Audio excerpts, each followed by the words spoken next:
Muito feliz em marcar o gol. E o importante hoje era a vitória, né? Que a gente conseguiu. A identificação que eu tenho com a Libertadores continue assim. Não sei o que acontece, mas em todos os jogos eu preparo para poder fazer gol. E não acontece, mas hoje aconteceu. Então estou muito feliz por esse primeiro. Poderíamos ter saído com uma vantagem melhor, mas num jogo de Libertadores, num mata-mata de Libertadores, qualquer vantagem é uma vantagem. Eu acho que isso passa muito também pelo desgaste da parte ofensiva. A parte ofensiva nos ajuda muito na marcação e automaticamente quando eles têm que atacar, às vezes está com a perna um pouco mais pesada. Então a gente tem que conversar e tem que ajustar isso para que a gente não sofra no segundo. O Flamengo sai na frente na disputa por uma vaga nas quartas de final da Libertadores. Vai jogar com a vantagem do empate na próxima quarta-feira em Porto Alegre, mas deixa a impressão de que poderia ter vencido por um placar maior. O problema são as expectativas, né? Que se geram em função do adversário que pisa no Maracanã. Todo mundo acha que vai ser goleada e não é fácil. Vimos o Santos vencendo o líder, até o vice-líder Cruzeiro. Eu pensava que era só na televisão que o Flamengo morria no segundo tempo, mas realmente o Flamengo praticamente para no segundo tempo. Quem saiu satisfeito mesmo foi o Antônio, que ganhou a camisa do Bruno Henrique. Não tava com esperança nenhuma, mas aí quando eu vi que ele tava tirando a blusa, eu gritei ele. Comecei a cantar a música dele, do MC. DJ Careca, eu sei que você quer soltar aquela música que você gosta. Põe ela na tela no Vene Casagrande. Cadê a música, DJ Careca? Aí! Você gosta também, né, DJ Careca? Deve ser terrível não gostar do Flamengo. Sabe quem faz esse balancinho na tela? É o Anderson, que também gosta. Cadê o Anderson? Mostra que você tá aí. Aí lá. Aí, ó. É tudo sua prece, Pedrosa. Olha lá, o outro também, o Alex dançando aqui. Como é que é o nome do repórter do SBT Rio, Elias? Elias. Queriam trazer mais um flamenguista pra nossa equipe? Pelo amor de Deus, gente. Mas, gente, isso é estatística. Não. Se é a maior torcida do Brasil, obviamente tem mais gente torcendo pro Flamengo. Toma! Isso é número, gente. Vamos fazer uma coisa? Vamos começar a falar do jogo logo pra gente não se estressar, Pedrosa? Bate. 1h09 no programa, né? Já tô falando aqui. Saiu sem querer, Fernando. Sem querer. Ô, Vene Casagrande. 1-0. Foi um placar justo. O Flamengo teve um primeiro tempo, sobretudo, muito impecável, né? O segundo tempo, o Inter correu atrás. Fernandinha, eu vou considerar um placar justo se a gente for levar em consideração o primeiro tempo do Flamengo e o segundo tempo do Flamengo. Sim. O primeiro tempo do Flamengo foi assim, avassalador. O Flamengo foi muito melhor que o Internacional, inclusive chegando a 81% de posse de bola e chegando bem ao ataque. Só que, novamente, tendo aquele velho defeito que a gente vem comentando sobre o Flamengo. Não consegue converter as oportunidades em gol, não consegue botar a bola na rede. Muita posse de bola e acaba se tornando, que a gente brinca aqui, ou particularmente eu brinco, um time arame liso. Só que nem foi o caso ontem. Sim. De fato, o Flamengo fez um bom primeiro tempo. E no segundo tempo, caiu de produção. Foi um Flamengo totalmente diferente. E aí eu entendo a crítica de alguns torcedores em relação a isso. Só que, gente, não dá para você manter o primeiro tempo do Flamengo até o último minuto de jogo. É impossível. É desumano. Como é que o cara vai manter a mesma intensidade e fazendo substituições? Não tem como fazer isso. Só que assim, eu entendo, repito, as críticas em relação a isso. Só que, mesmo caindo de produção, Fernandinha, o Flamengo não deu chances ao Internacional. O Internacional não esteve perto de vencer o jogo, até mesmo empatar o jogo. Muito pelo contrário. O Flamengo novamente saiu de campo sem sofrer um gol. Ou seja, foi a partida de número 30 na temporada que o Flamengo não sofre gol.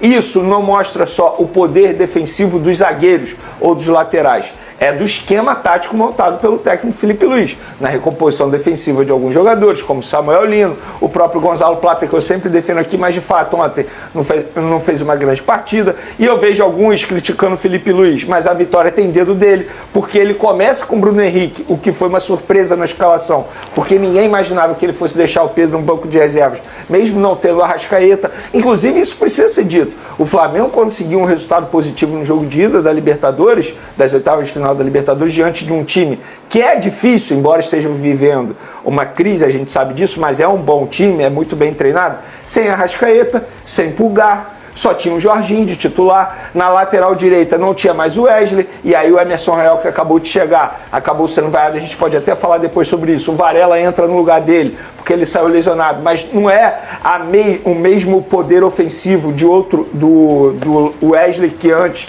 a gente conseguia ver. Então assim, o Flamengo ainda passando por uma mudança no time. Está passando por mudança. O Luiz Araújo ontem, eu vi alguns criticando de uma maneira extremamente injusta, porque ele fez boas jogadas, inclusive a melhor chance do Flamengo no primeiro tempo foi com ele, porque o Rocher fez uma defesaça. Então assim, diante de um Flamengo que está passando por mudança no time, e mesmo caindo de produção no segundo tempo, eu considerei a vitória justa. Poderia ter sido um placar melhor? Poderia. Chegar lá no Beira-Rio mais confortável, mas não conseguiu. Mas pelo menos saiu de campo com a vitória, que era o mais importante. Eu acho que o torcedor precisa pensar, Pedrosa, eu já falei isso nesse programa várias vezes, né?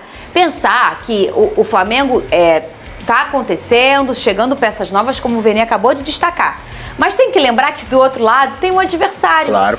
Que tem competência, que tem personagens, que tem um treinador que vai mexer dali, que vai mexer daqui. O Flamengo não joga sozinho. O Flamengo não joga contra qualquer um. O Flamengo joga contra um adversário. E a gente está falando de uma oitava de Libertadores. O Internacional não comprou a vaga dele para chegar ali. Pelo contrário.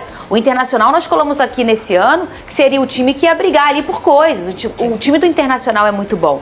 Então, o torcedor do Flamengo não pode toda hora achar que vai ser um espetáculo. Tem jogos que são mais difíceis. O importante é a efetividade, é você vencer. Nem sempre aí nem sempre vai ser uma goleada, até porque isso é uma coisa muito incomum hoje no futebol.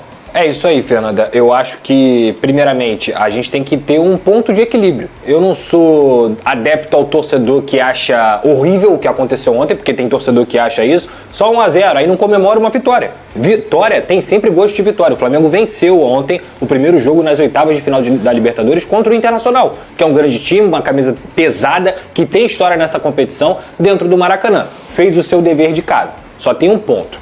Eu acho que também não tô daquele cara que só tá feliz por conta da vitória. O Flamengo, gente, é o melhor elenco do Brasil. O Flamengo é o melhor time do Brasil. Se eu for pensar nos últimos jogos do Flamengo, o Atlético Mineiro joga melhor do que o Flamengo dentro do Maracanã. O Mirassol quase empata o jogo dentro do Maracanã.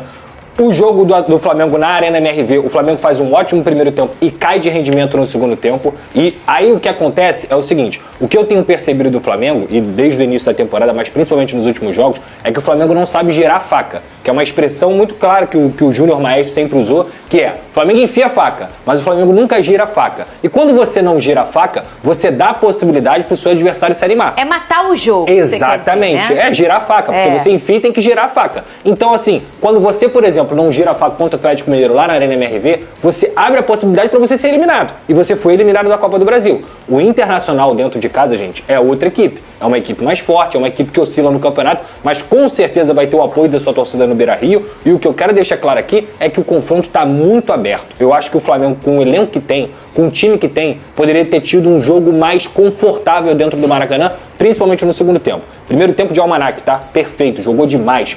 É até difícil você falar para qualquer treinador que no segundo tempo você teria um segundo tempo melhor do que foi o primeiro. Principalmente quando você não faz gol, porque era natural que o Flamengo ia cair de ritmo. E aí tem muita coisa envolvida. Questão física, com 15 minutos do Flamengo, com 15 minutos alguns jogadores no segundo tempo já estavam morrendo. O próprio Samuel Lino, que acabou de chegar, sentiu um desgaste físico nele, outros jogadores também. Então o Flamengo, durante 25 minutos no segundo tempo, ficou perdido em campo.